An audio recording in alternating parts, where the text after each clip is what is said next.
You're watching Chicago Bears Now. I'm Harrison Graham, and on today's show, Chicago Bears cut candidates from ESPN's 53-man roster projection that was dropped right at the start of training camp. Want to react and kind of give my thoughts on whether I agree or disagree in certain areas for certain position groups. But first, want to shout out everyone who reached out on Instagram and DM me Bear Down. These were the first 10 that did so. I think we got over 100 total, so shout out to everybody that did DM me Bear Down. I think I replied to everyone via IG, but Nick Ritchie, Ty, David Torres Jr., Shepard69, Rogelio Garcia, Joel Garvey. We got Zane, Riley Sullivan, Andrew Bailey, Doug Jansen. Appreciate you guys for tuning in. I'm posting on IG like every single day, so give me a follow at HGramNFL. Let's get to ESPN's roster projection. They have just 2 quarterbacks making the 53-man roster. Of course, Justin Fields and then P.J. Walker. No surprises here. Fields is the starter. Walker's the backup. The cuts here are Nathan Peterman and Tyson Bagent. Is there a small chance Peterman or Bagent could make the 53? I guess, but I don't expect that to be the case. I expect Chicago to carry 2 quarterbacks in Fields and Walker. Now, if an injury occurs, maybe something changes, but I think those 2 make the 53 for now, and one or maybe even both of those other quarterbacks are sitting on the practice squad. Let's go to the backfield now, including fullback. 5 in total from Courtney Cronin, who did this projection. Khalil Herbert, Deontay Foreman, Roschon Johnson, Travis Homer, and Khari Blasingame. So you kind of go by position here, or by player here, and of course the cut here was Trestan Ebner. But Khalil Herbert, he's going to make this team. Roschon's a lock. You just drafted him. I think Deontay Foreman's safe. So there's 3 right there. But Deontay Foreman doesn't do a ton on special teams, so they may carry Travis Homer or Trestan Ebner as well to get some special teams ability there. I'm just not sure if the Bears will carry 3 or 4 running backs because they're going to carry a fullback. So if you carry 4 plus a fullback, that's 5 of your 53 out of your backfield. That's not an insignificant number. Like, are 4 running backs going to get consistent carries? That seems like a lot. So we'll have to wait and see how this plays out. I think a lot of this will play out in training camp. But what say you? How many running backs will the Bears carry on the 53-man roster? I think it'll be 3, type 3. I think it'll be 4, type 4. I think it will be 4 plus the fullback for now, but I wouldn't be completely shocked if only 3 made it and both Homer and Ebner got cut.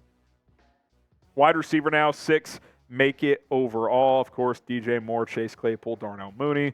No surprises there. Equanimeous St. Brown, according to Cronin's projection, makes it. Velus Jones Jr. and Tyler Scott. I think Scott, in terms of locks to make the team, I'd put him at 4th. You just drafted him in the 4th round.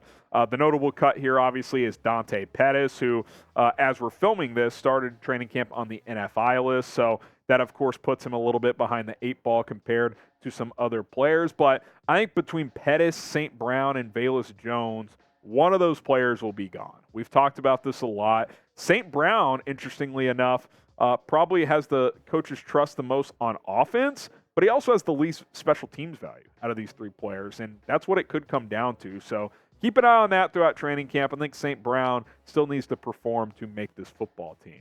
Subscribe to the channel if you want Chicago Bears news, rumors, and much more coverage throughout training camp. The link is right there below, youtube.com/Bears Now. We'll do our own Bears roster projection at some point as well, reacting to ESPN's today, but more coverage to come throughout camp. Just 3 tight ends, Cole Kmet, Robert Tonyan, Jake Tonges, who was like a fullback tight end hybrid last year, was on and off the 53-man roster. Chase Allen and Steven Carlson get cut here. Tonges is underwhelming as a tight end 3 option. I do think out of the guys after Kmet and Tonyan, he's probably your most proven option, your best blocking option, but I still think the Bears need to add a 3rd tight end. I don't love the depth of the room after Kmet and Tonyan. You don't need a guy to play a bunch of snaps, but you need someone more reliable. A vet would be nice. I'm still keeping an eye on that position as we go throughout camp. Maybe a notable player gets cut at some point from another team, and the Bears are able to add him.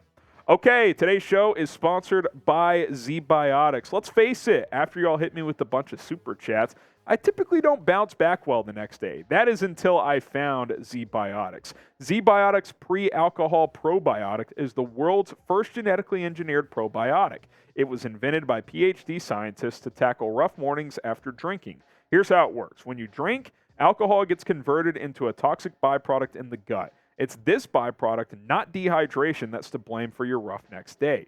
Z-Biotics produces an enzyme to break this byproduct down. It's designed to work like your liver, but in your gut where you need it most. Drink Z-Biotics before drinking alcohol, drink responsibly, and get a good night's sleep to feel your best tomorrow. You can see how it just comes in this box right here, 6 bottles right there, easy to travel with, very easy to grab and drink before your night of drinking. If you're someone who travels a lot, it can fit into your travel bag, whatever, very, very easily, so you are good to go. Go to zbiotics.com/chatsports or scan the QR code on your screen right now to get 15% off your first order when you use code chatsports at checkout. You can also sign up for a subscription as well so you can stay prepared no matter the time or occasion. Z-Biotics is backed with a 100% money-back guaranteed, so if you're unsatisfied for any reason, they'll refund your money, no questions asked. It's zbiotics.com/chatsports, code chatsports to get 15% off. Check the comments and check the description. Okay, let's go to the offensive line now. 9 players total. The starters there on the left side of your screen, Braxton Jones, Teven Jenkins, Cody Whitehair, Nate Davis, Darnell Wright, which I am pretty bullish about this starting group. I think it can be solid. The depth, I got questions. They've got Lucas Patrick, Jatiri Carter, Alex Leatherwood, and flash that real quick, Rolly. Who was the last lineman? Larry Borom, who is that final spot. Dieter Eiselen, a notable cut there, who's been around for a little while now. I am concerned about the depth on this offensive line, though. I don't know how I feel about the backups. I think Patrick is reliable. He's a leader. He can play center or guard. I think they like Carter as a guard option, but tackle specifically, who's the swing tackle? Leatherwood, Borom?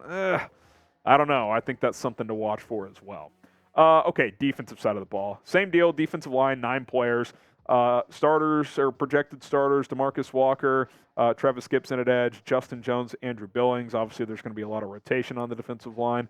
Dominique Robinson, Rasheem Green at edge, Jervon Dexter, Zach Pickens, and Travis Bell. Cronin has making it the 7th-round pick. Notable cut, Terrell Lewis, who had a pretty good spring. We'll see what he's able to do during training camp as well. I, of course, am still looking for the Bears to add an edge. We'll see if they end up doing just that. Will the Bears sign an edge rusher? Will it happen? Type Y for yes, type in for no. I hope so. I'd be okay if multiple signed. Maybe someone has signed it by the time you watch this video. Maybe we spoke it into existence. Okay, let's go to linebackers. 6 making it, but there is a asterisk there. We'll get to that in a second. Tremaine Edmonds, TJ Edwards, Jack Sanborn, your projected starters. Noah Sewell, Dylan Cole, backups who could rotate in some and play special teams. Cronin had Sterling Weatherford making it, but Weatherford got cut, which I'll be honest, I was surprised about. I didn't think Weatherford would make the 53, but for him to get cut before camp even started was pretty surprising to me. But they've obviously done a lot of roster shuffling at that linebacker position. I think ultimately they just carry those first 5 guys, your 3 starters, Sewell and Cole. I think it's pretty cut and dry. Maybe someone surprises them at camp and they carry a 6th, but I think 5 is perfectly fine.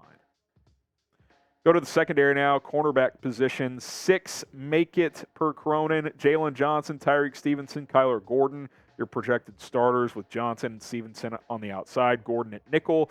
Kendall Vildor, who's been here for a while, Terrell Smith, the rookie 5th-rounder, Jalen Jones, who was a UDFA last year. That means Josh Blackwell on the outside looking in, and it could come down to Blackwell and Jalen Jones. And that's why I've said at times throughout the offseason, could Kendall Vildor be a surprise cut? Could they opt to keep Blackwell and Jones, who are younger players, and move on from Vildor, give him a fresh opportunity elsewhere, and try to further develop Blackwell and Jones? I think that's a possibility. Terrell Smith isn't a lock to make the team as a 5th-round rookie, but I think if he performs well enough, he will. Certainly some competition in terms of the backups at the corner spot. Safety now. I think it's pretty cut and dry. I agree with Cronin here. Eddie Jackson, Jaquan Brisker, Elijah Hicks, Kendall Williamson. Got your 2 starters, Hicks and Williamson, projected to be core special teamers. You're good to go. I don't really have any argument there. I was pushing for DHC to get re-signed at some point, but that ship sailed. So I think it's these 4 guys, and that's it.